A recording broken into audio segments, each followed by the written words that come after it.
The new SAT clearly is still going to keep these kind of graph and chart questions in the reading and writing section. So these are kind of weird on the current test, but they're going to be on the new test as well. For some reason, they just like that.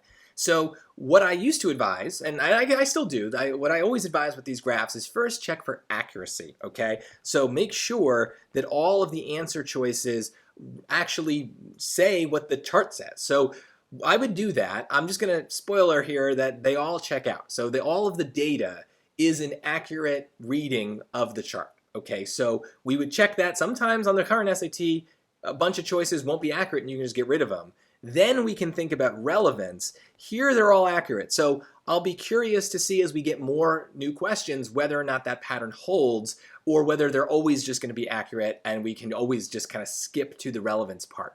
But when we do the relevance part, we're looking for ideas in the passage that are going to help us understand what we're supposed to do, right? This is not about what facts or data points you think are interesting. No one cares what you think. The passage is in some way going to give us an instruction that we need to follow here. And sure enough, it's right in the same sentence. Participants' evaluations varied widely depending on which occupation was being considered. For example, so let's look.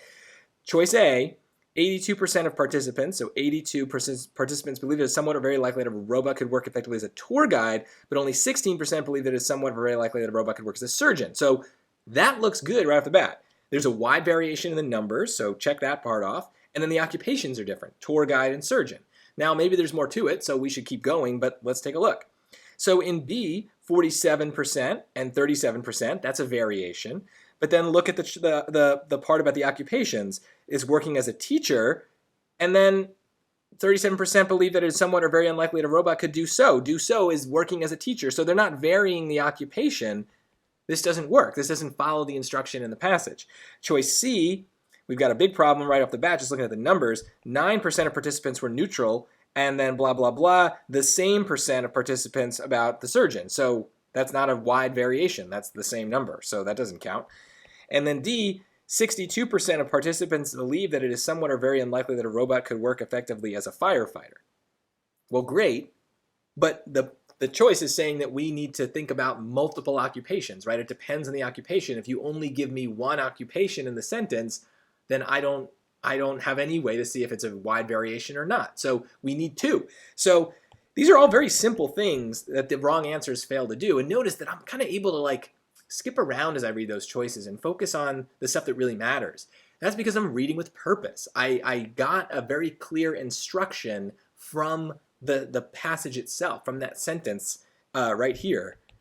Once I knew what I was looking for, it was very easy to find it. The problem a lot of people have in the reading section and all versions of the SAT is they kind of just read aimlessly and expect to kind of absorb whatever is necessary. No, you got to give yourself a task.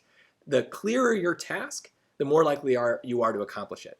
Graphs are really good at showing us this because it's just a lot of numbers. So hopefully that can help you stay organized as you're, very likely to get overwhelmed by some of this stuff.